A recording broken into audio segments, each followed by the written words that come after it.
On arrive au troisième match. Bon, qu'est-ce que vous voulez que je vous dise pour le troisième match, hein? Qu'est-ce que vous voulez que je vous dise là-dessus? La seule chose que je peux vous dire pour le troisième match, c'est comme je vous ai dit au tout début de ce débrief, si Logan Thompson est pour gauler comme il a gaulé lors de la troisième période, ça va faire mal, on est dans le caca. J'ai pas d'autre mot à dire, on est dans le caca.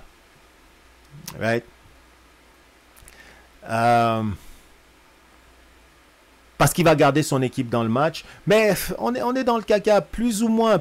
Ça va dépendre de la réponse. Ça va dépendre de la réponse du Canadien. On va s'entendre. Parce que dans le blog de Jacka, j'avais dit une chose où le Canadien a besoin de jouer son jeu, en fait. Il a besoin d'imposer son rythme. Il a besoin d'imposer son style à Washington. Le problème avec Washington, en fait, c'est que par rapport aux Canadiens, c'est une équipe qui est intense. C'est vrai, qui est intense.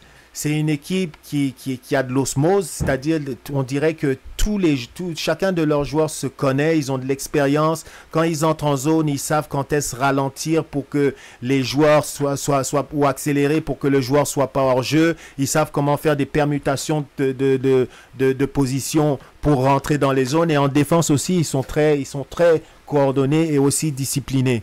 La seule différence que je vois, la seule faiblesse que je vois au niveau du jeu, parce que c'est quand même des joueurs talentueux, peut-être pas aussi rapides que les joueurs de Montréal, quoi, mais le fait qu'ils se connaissent, le fait qu'ils savent où est-ce que chaque joueur est positionné, qui comprennent leur système de jeu, permutation de position et tout, même à la défensive. Et aussi, lorsqu'ils font de l'échec avant, regardez, non, Montréal, je veux dire, Washington, ils sont pas là pour rien, c'est une machine. C'est une machine, quand on les regarde jouer, c'est quand même beau à voir. Y a pas à se dire. Donc, ils sont moins rapides, mais ils sont efficaces dans leur jeu. Donc, c'est vrai que Montréal est une équipe rapide, mais je pense, et je parlais aussi de continuité, right? Quand tu regardes les Caps de Washington jouer, il y a une continuité entre les lignes. C'est-à-dire, la première ligne va arriver, va imposer un certain rythme. La deuxième ligne va arriver, va imposer le même rythme. La troisième, la quatrième, ainsi de suite. C'est-à-dire, les gars, ils travaillent sur le même diapason. Tandis qu'à Montréal, on a de l'intensité, on and off, on tourne la switch on and off. Quand la première ligne arrive, des fois, bon, elle fait bien. La deuxième ligne arrive, ça casse le rythme. Ensuite, tu as la troisième ligne qui arrive, qui remonte un peu le rythme avec les Gallagher et tout ça. Ensuite, tu as la quatrième qui arrive, ainsi de suite, quoi. Donc, c'est en dents de scie, puis c'est pas régulier, en fait. Et aussi, au niveau des permutations de position, on a l'impression, bon, c'est un peu plus ardu. Donc, c'est compliqué à dire, sincèrement. Je vais vous dire là, c'est compliqué. Je pense que c'est la foule qui va pouvoir transporter le Canadien de Montréal. Mais si vous voulez que l'équipe gagne, en fait, quoi, il faut que l'équipe, elle impose son jeu. Il faut qu'il y ait une certaine continuité dans l'effort et que l'effort soit constant et distribué dans toute l'équipe. Évidemment, Mutombo, il faut qu'il continue son bon boulot. Il ne faut pas que Mutombo soit faible. Et surtout que arriver à Montréal et dans la situation dans laquelle on est, c'est lui qui va avoir toute la pression. Logan Thompson, de son côté, il ne va pas avoir la pression. Et j'espère, encore une fois, comme je dis, qu'il ne va pas être aussi bon qu'il a été en troisième période. Right? J'espère qu'il ne va pas être aussi bon qu'il a été en troisième période lors du dernier match. D'accord? Donc, c'est ça. Il faut absolument qu'on fasse jouer. Bon, je vais pas parler des joueurs qu'il faut parce que je connais pas assez bien les joueurs qu'il y a. Est-ce qu'on a les joueurs qu'il faut tout justement pour pouvoir parce qu'une chose est sûre, hein, la foule va et il faut que Jacky soit là, sincèrement, parce que l'aspect psychologique, l'aspect motivation, l'aspect du septième joueur que la foule va jouer est extrêmement important à ce niveau-là. Et je pense que aussi il faudrait pas que la foule se mette à huer, peu importe la situation. peu importe la situation, il faut pas huer les petits gars, quoi. Donc, sinon, oui, Xhaka, il devrait jouer, à mon sens. Mais pas dans le sens que les gens espèrent, quoi. Juste parce qu'il doit distribuer des taloches. C'est pas ça. Ou qui doit montrer un aspect physique. C'est pas ça. C'est dans un aspect où il doit galvaniser la foule pour qu'en retour, la foule galvanise l'équipe et donne de la force à l'équipe pour que l'équipe soit intense et joue de cette manière-là durant la première, deuxième, de la première période jusqu'à la troisième période. Mais plus concrètement, il faut qu'il fasse jouer les Washington à reculons. Il faut qu'il les pousse. Il faut qu'il pousse Washington. Et puis aussi, regardez, il y a une chose qui me dérange beaucoup. Il y a une chose qui me dérange beaucoup dans ces statistiques-là. Et c'est toujours, je parle toujours des tirs au but. J'avais déjà fait ça la dernière fois. Quand vous regardez les tirs au but ici de Montréal, regardez, vous avez quelques tirs au but de l'enclave, mais sinon, regardez, tous les autres sont dispersés un peu loin. Bon, ici c'est un peu centré, ce qui donne une meilleure chance au niveau des angles de tir et tout ça, c'est bon, quoi. Mais c'est quand même assez éloigné comparativement à Washington, où on sent que il y a beaucoup de tirs qui sont très proches du gardien ici, et d'autres tirs qui sont quand même pas très loin du gardien aussi, right? Donc les tirs de Washington, on dirait qu'ils sont beaucoup plus de qualité en fait que les tirs de Montréal, et les statistiques veulent dire beaucoup. Et le deuxième but, si on regarde le deuxième but de Washington, c'est pas normal. C'est pas normal que le gars puisse arriver tout seul devant Montembeault. Il arrive tout seul devant Montembeault, tire sur Montembeault et en plus reprend sa propre rondelle pour marquer un but. Même pas un petit coup de bâton sur les patins, même pas un petit coup de bâton sur les pattes parce que les défenseurs sont je sais pas où.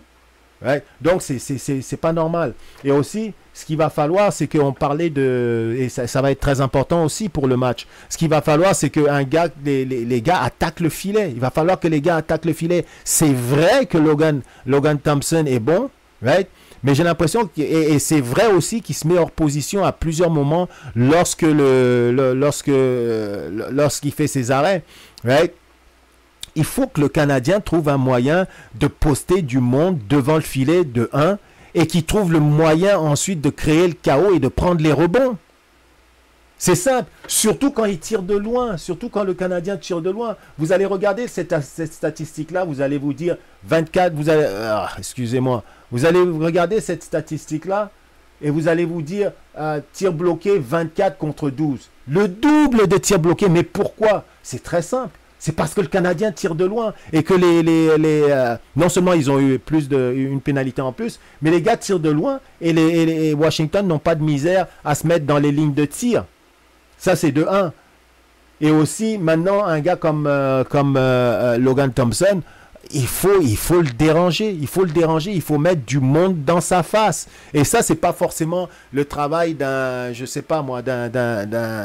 Xhaka qui va aller se mettre dans la face de Logan Thompson. Donc, il faut que tu aies des gars qui acceptent de payer le prix pour aller se mettre devant le filet.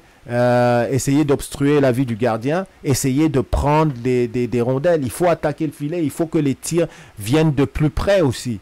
Il faut que les tirs soient beaucoup plus dangereux. Right?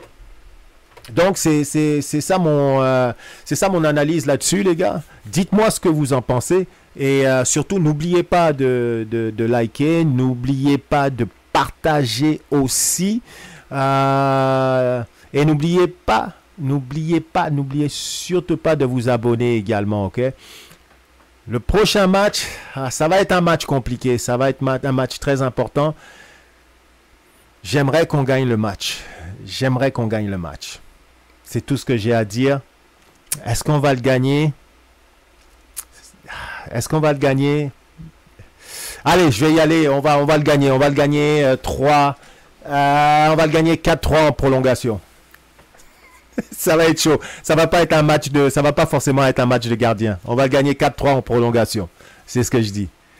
Mais je vais vous le dire bien franchement, c'est le cœur qui parle.